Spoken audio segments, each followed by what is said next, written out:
Some cruises right now are selling for less than $40 a night. And no, it's not a glitch. These cruises should not be this cheap, but they are, and there's a reason. I've sailed enough to know these patterns, and today I'm going to show you exactly why certain fares crash, how you can find these deals yourself, and real examples you could book today. We'll move through the rules one by one, and the final one quietly exposes the biggest price drops of all, because once these deals vanish, there's no getting them back. Your voyage starts now. This video isn't just showing you cheap cruises, it's going to give you the rules that create those cheap prices. Once you understand how cruise lines actually think about demand, capacity, and competition, you'll start spotting deals most travelers never notice. Learn the rules, and you'll unlock fares people don't even believe are real. Rule number 1. Older ships drop the fastest. When you see a cruise fare that looks suspiciously cheap, there's usually one reason. The ship is older. Cruise lines pour all their marketing and demand into the newest mega ships, the Icons, the Seascapes, the Prima class. And when that happens, the older vessels sitting in the same ports start losing attention fast. But cruise lines don't like empty cabins, so they quietly drop prices on the older hardware to keep those ships sailing full. That's why you'll see 3 to 4 night Bahamas sailings on Royal Caribbean's Vision class or Carnival's older ships fall to $150 to $250 all the time. Even MSC follows this pattern. While Seascape is newer, it still competes in Miami against ships much larger and flashier. And when demand dips for a given week, its fares can fall shockingly low as well. The lesson is simple. If you want the cheapest cruises, stop chasing the newest ship. Start with the vessels cruise lines are trying hardest to fill. But did you know? Even a brand new ship can get unbelievably cheap if it sails at the wrong time. Rule number 2. Off-peak dates mean dramatic price drops. If you've ever wondered why some weeks are hundreds of dollars cheaper than others, it comes down to one quiet truth. Cruise lines have to stay full, even when demand completely falls apart. And there are certain times of year when demand doesn't just dip, it crashes. September is the biggest example. Hurricane season scares casual travelers away, and fares drop fast. Then you have early December, one of the slowest periods on the entire cruise calendar. January follows with the post-holiday slump, when families recover from travel budgets and wait for school breaks. And in Alaska, early May and late September often look empty on the books, which is why you'll see those same 7-night itineraries fall to $399 to $499. Cruise lines can't afford to sail with open cabins, so they discount aggressively until the ship fills. That's why the best deals never appear during spring break or Christmas. They show up in the weeks no one else wants. Rule number 3. High supply ports create low fares. Some ports create cheap cruises without even trying. It's not magic, it's supply. When a port has too many ships and not enough passengers, cruise lines start shaving down the price until those cabins fill. Nowhere shows this more clearly than Florida. Miami, Fort Lauderdale, Port Canaveral, and Tampa operate like one giant price war zone. Dozens of ships arrive and depart every week, which means there's always another sailing trying to undercut the one next to it. That's why you'll regularly see $129 to $179 last-minute departures from these ports, especially on short Bahamas and Caribbean runs. Even Los Angeles gets these dips seasonally when multiple lines overlap the same itinerary. The logic is simple. The more ships fighting for the same pool of passengers, the lower the fares fall. High supply forces cruise lines to compete, and that competition is exactly where the best deals live. Rule number 4. Certain itineraries are always cheaper. Some cruise routes almost never raise in price, no matter how strong the market gets, and it's because these itineraries are built for volume, not exclusivity. Cruise lines design them to sell fast, run weekly, and appeal to anyone looking for a simple escape. The best example is the classic 3 to 4 night Bahamas Loop. These sailings operate constantly, and because they're quick, close to home, and easy for cruise lines to run, The fares stay low year-round. The same thing happens on the Mexican Riviera, as long as you avoid holiday periods. Then you have MSC's Caribbean loops, which can drop to $300 to $450 for a full 7 nights, even on newer ships like the MSC Seascape. These routes repeat every week, hit ports with low operating costs, and allow the cruise line to fill cabins fast without raising fares. If your goal is price over prestige, these itineraries are where cheap cruises truly begins. And sometimes the route isn't the only factor. There's another type of sailing where cruise lines practically give away the cabins, not because demand is low, but because the ship has no choice except to move. Rule number 5. Repositioning cruises are a gold mine.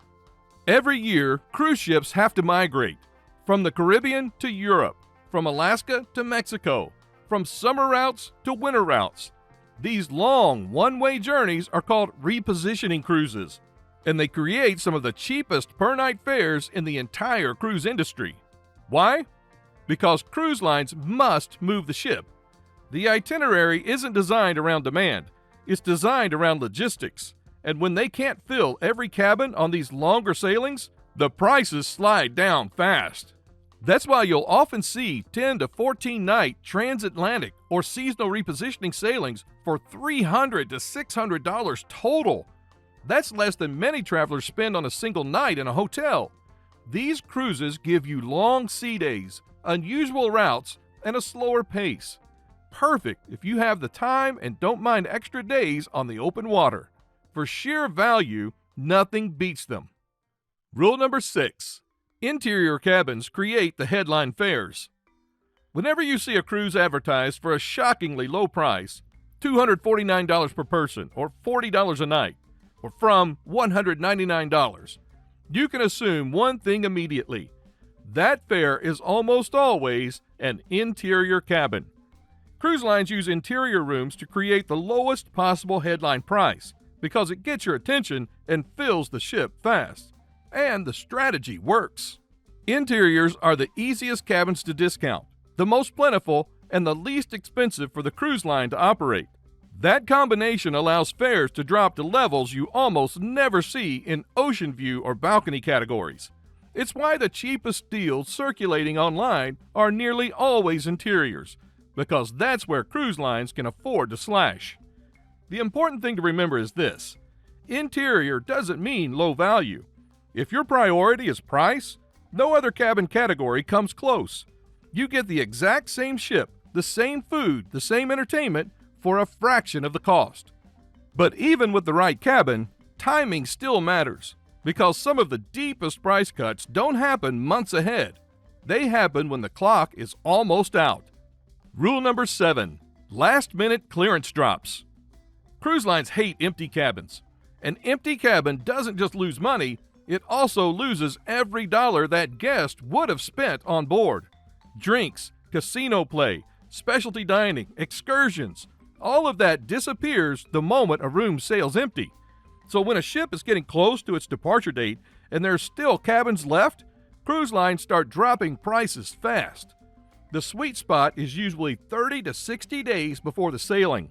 That's when final payments are due, cancellations hit the system, and revenue teams make aggressive adjustments to fill the remaining space. This is when you'll suddenly see 4-night Carnival sailings dip under $200, or quick Royal Caribbean Bahamas runs drop into the 150s. If your schedule is flexible and you can travel soon, this is one of the most reliable ways to get the lowest fares in the market. Rule number 8. Sea day heavy itineraries cost less.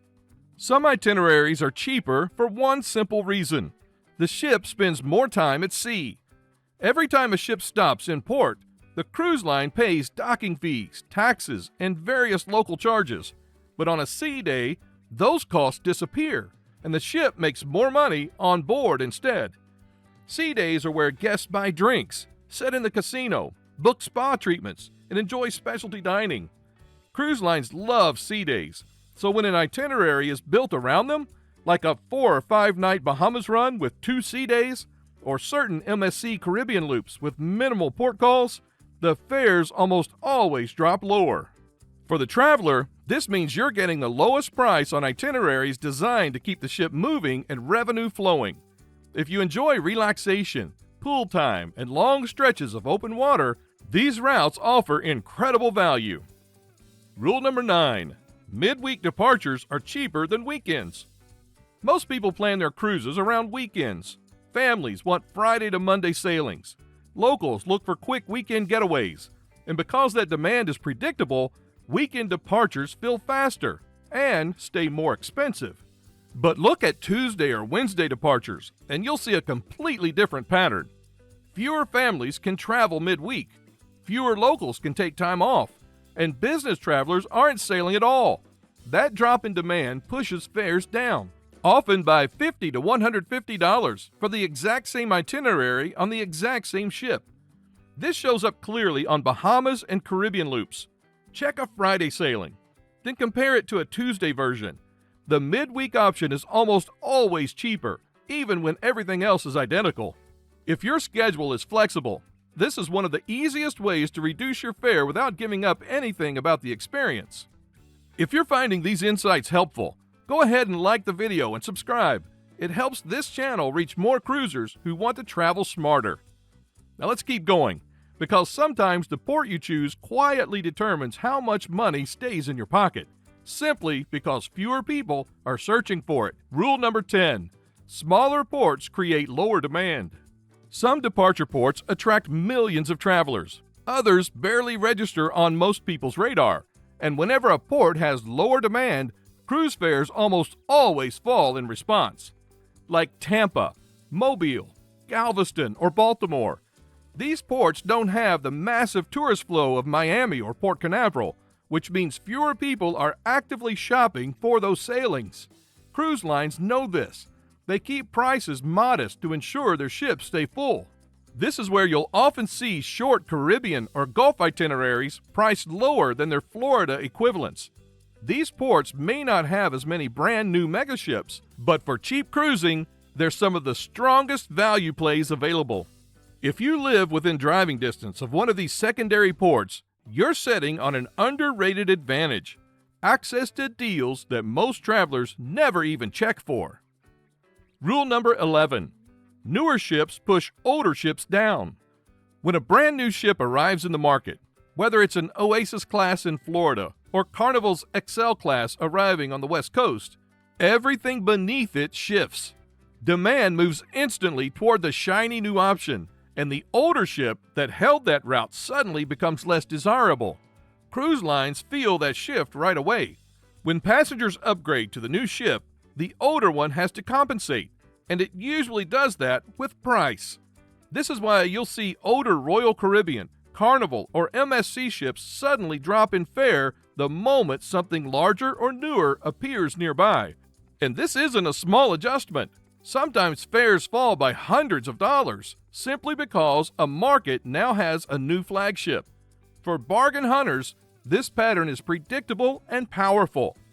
If you ever hear "new ship deployed to Miami" or "new ship arriving in Galveston," you should immediately check the prices on the older ships that used to dominate those routes.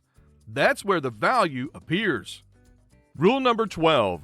Cheap fares are sometimes loss leaders. Not every cheap cruise is an accident.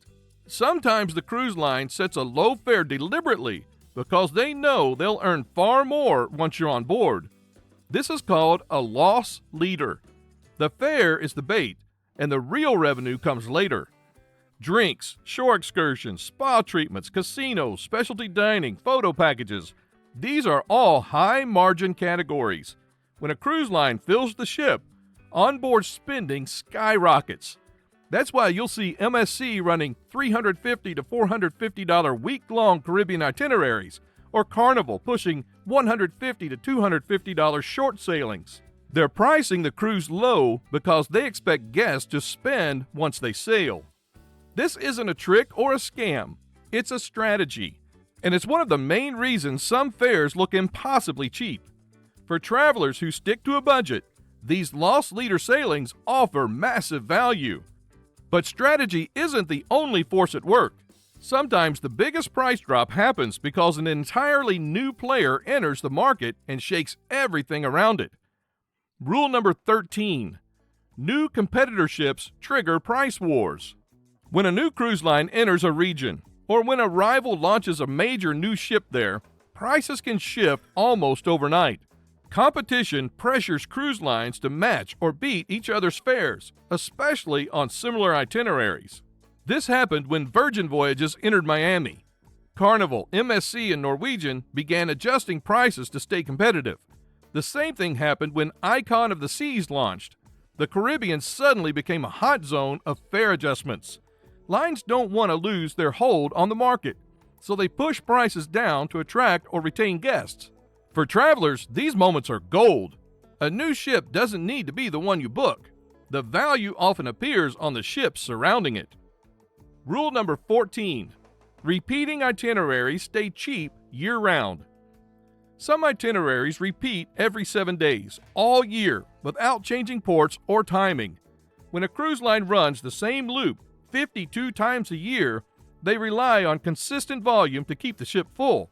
And to maintain that volume, they keep the fares steady and cheap. You'll see this most clearly on the classic 7-night Eastern Caribbean with Royal Caribbean, the 3 to 4 night Bahamas loops across multiple lines, and the weekly Mexican Riviera itineraries out of Los Angeles. These routes rarely spike in price unless they hit a holiday week, because the cruise line can't afford to make them premium. The schedule is built around high frequency, not high exclusivity. For travelers, this consistency is a huge advantage. If you know a route repeats constantly, you'll always have another chance to book it at a fair price. But even predictable routes don't stay low forever. Prices rise and fall in cycles, and knowing when those cycles hit can unlock some of the lowest fares of the entire year. Rule number 15. Sales cycles create temporary price dips. Cruise lines run predictable sales events throughout the year, and these promotions almost always come with temporary fare drops. Wave season, January through March, is the biggest. Nearly every cruise line runs aggressive deals during this period to lock in early year bookings. Then you have Black Friday, back-to-school promotions, and limited-time offers like Kids Sail Free on select lines. These sales aren't random. Cruise lines study booking patterns, identify slow periods, and reduce prices strategically to boost reservations. For travelers, this means that timing a booking around these cycles can save hundreds. If you miss one sale, another will always come. Rule number 16. Some lines discount to gain U.S. customers. When a cruise line wants to expand in the U.S. market, they lower fares to build trust and familiarity. MSC is the strongest example. Their pricing has been consistently lower than competitors because they're still earning loyalty from American travelers. Virgin Voyages has used a similar strategy, offering strong promotions to build brand recognition quickly. These price drops aren't tied to season, ship age, or itinerary. They're tied to customer acquisition. And when a cruise line wants new passengers, the fares often go lower than anything else in the region. For travelers, this is a huge advantage. You're catching the line during a period when they need you more than you need them, and the prices reflect that. Now that you've seen all 16 rules, the biggest insight is still ahead, because the cheapest cruises of all aren't created by one rule, but by several overlapping at the same time. Bonus tip: cheap cruises happen when these rules overlap. Want to know the real secret?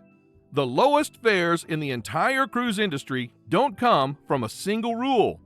They appear when multiple rules collide at the same time.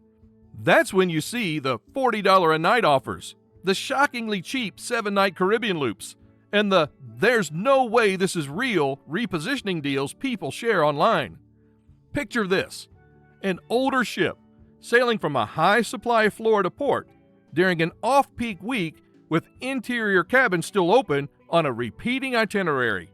That combination is the perfect storm, and it's exactly how you end up with a 4-night Bahamas cruise for $199, or a 7-night MSC Caribbean sailing for under $450, Or take MSC Seascape.